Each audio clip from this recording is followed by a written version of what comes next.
Dari mana perusahaan merugikan member? Toh transaksi yang terjadi P2P, member ke member yang lain. Maka jawabannya ada 3 poin. Pertama,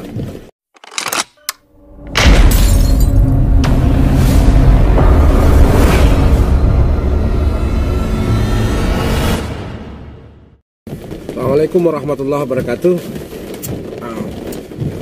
Video ini akan membahas atau menjawab pertanyaan lemparan yang memang kalau didengar sekilas itu akan membingungkan.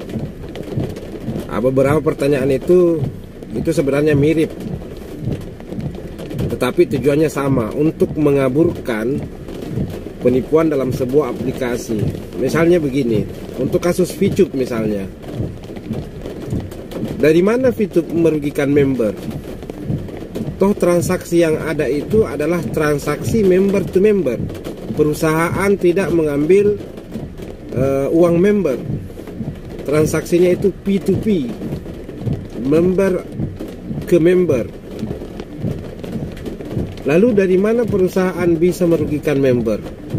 Pertanyaan ini itu sebenarnya ingin menimbulkan kesan bahwa sebenarnya perusahaan tidak merugikan member. Benarkah demikian? Mari kita lihat. Kita akan coba mencontohkan sedetil mungkin. Jadi begini, VTube dulu itu ketika menjalankan misi itu, maka imbalannya adalah poin.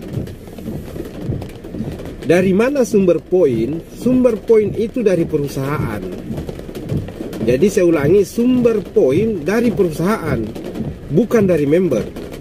Ingat ini, sumber poin dari perusahaan, bukan dari member, yang diberikan melalui aplikasi. Misalnya menjalankan 1 kali misi, maka mendapatkan poin sesuai dengan peringkatnya.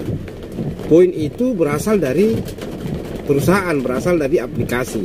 Nah, kemudian perusahaan menentukan bahwa harga 1 poin itu 14.000 atau $1 atau 15.000 lah, segini misalnya, 15.000. Jadi 15.000 sama dengan 1 poin. Ya kan begitu? Poin berasal dari perusahaan. Nah, ketika poin terkumpul, maka poin ini dijual ke member lain. Nah, misalnya saya punya poin 100. Nah, kemudian poin saya itu dibeli oleh member lain. Dibeli dengan apa? Dengan ini. Ya kan? Berarti member membeli poin ini dengan menggunakan uang. Pertanyaannya kemudian, misi yang dijalankan itu misi nonton iklan kan? Nah, kemudian perusahaan sendiri mengatakan bahwa pengiklan dari perusahaan. Artinya ketika pengiklan membayar dengan duit atau membayar dengan poin senilai dengan nilai duit tertentu, maka uang itu ke perusahaan, kita diberi poin. Ya kan begitu? Kita diberi poin kalau memang ada pengiklan.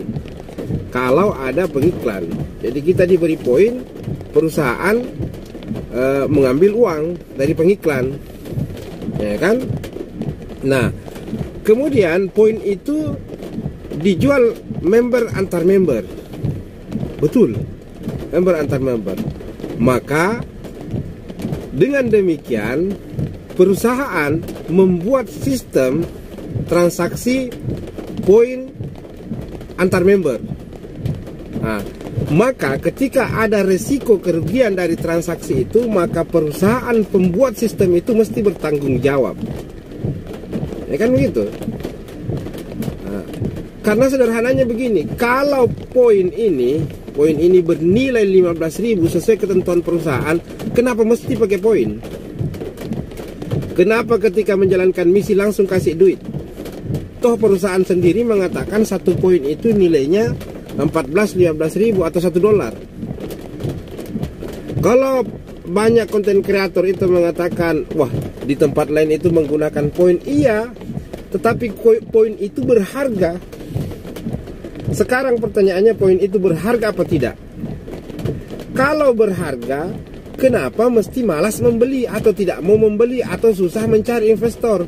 Coba Anda lihat emas. Emas itu berharga. Makanya selalu jadi rebutan, tak sulit mencari investornya. Itu. Yang kedua, patut dicurigai ada beberapa akun, bahkan mungkin akun leader itu dibuat kemudian diisi dengan poin, dengan VP yang tak terhingga.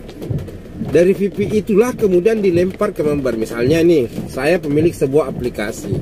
Member di bawah itu transaksi P2P, beli poin dengan poin. Saya membuat akun yang isinya 1 juta poin. Akun itulah saya, aplikasi saya memberikan poin ke akun saya itu gratis. Poin itulah kemudian saya lempar ke bawah untuk dijual. Makanya patut dicurigai seperti itu.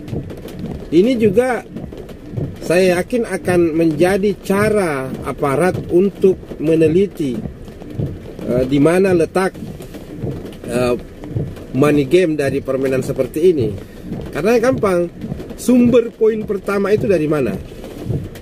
Kalau mengatakan by system, maka perusahaan bertanggung jawab kenapa membuat sistem seperti itu.